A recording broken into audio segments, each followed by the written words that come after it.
Hi everyone, my name is Eileen Grandison and I'm a student at University of Suffolk. Today I'm going to talk about verbal and nonverbal communication in health and social care.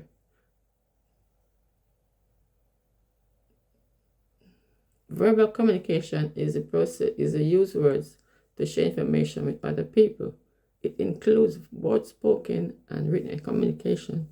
Nonverbal communication is the exchange of information without words. The definition and characteristics. Nonverbal communication refers to how we communicate without using words, according to Argle 1998. It includes body language, facial expressions, and gestures. One key characteristic is that it is often unconscious, meaning people not realize the signals they are sending. It can either support what is being said verbally or contradict it. For example, a patient saying they are fine, where they appearing tense may indicate distress. Cultural context also plays a significant in how these signals are interpreted. Strength. In health and social care, nonverbal communication is a powerful tool. It builds trust quickly before a word is even spoken.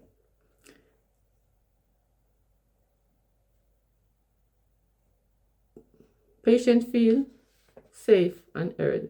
When patients struggle to verbalize pain or distress, nonverbal signals can facial expression or posture guide us in responding appropriately.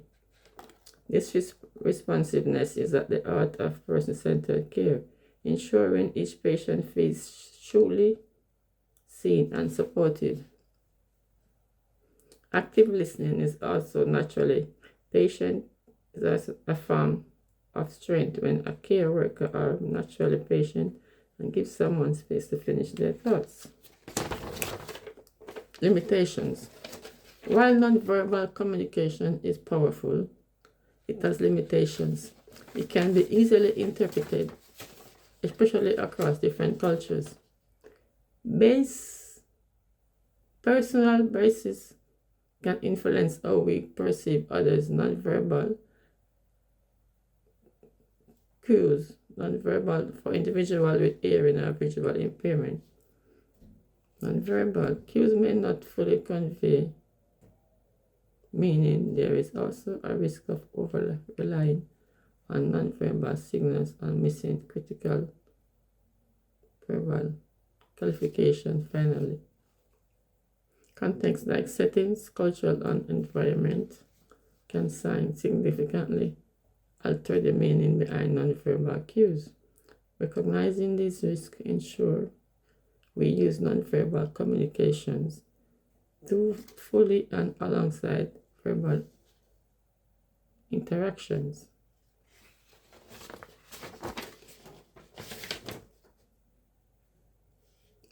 In practice, nonverbal communication is used constantly in health and social care settings. For example, a nurse may observe a patient's facial expression to assess pain even if the patient does not verbally express it. Maintaining appropriate eye contact can help build trust and show empathy, which is essential for effective care. Using open body language, such as facing the patient and avoiding crossed arms, encourage patients to communicate more openly. In some situations, appropriate touch, such as holding a patient's hand, can provide assurance and support. Additionally, professionals must adapt their nonverbal communication depending on the patient's needs. For example, patients with anxiety may require a calm tone and gentle gestures, while those with cultural differences may interrupt eye contact or personal space differently. This demonstrates the importance of flexibility and awareness practice. Adaptation. In health and social care, nonverbal communication must be adapted to suit each individual situation. A person-centered approach is essential, meaning care is tailored to the patient's needs. For example, cultural differences can influence how eye contact, touch, or personal space are perceived. Some cultures may find it different, eye contact disrespectful, while others see it as a sign of honesty. Age is also important. Children may respond better to friendly facial expression and gestures, while older adults may require slower movements and clearer nonverbal cues.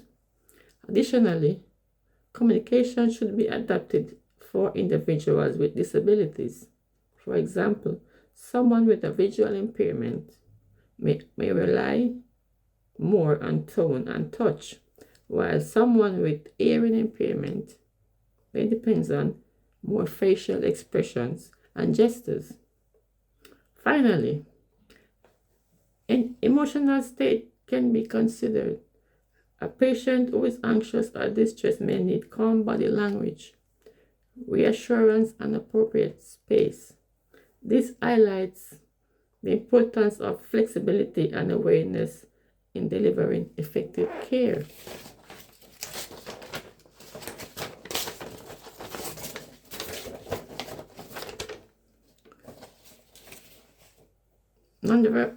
Reflection and conclusion.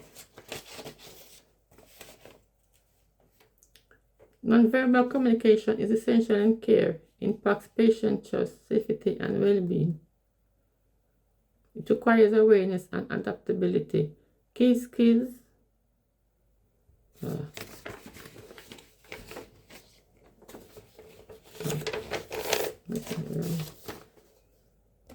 Hard enough.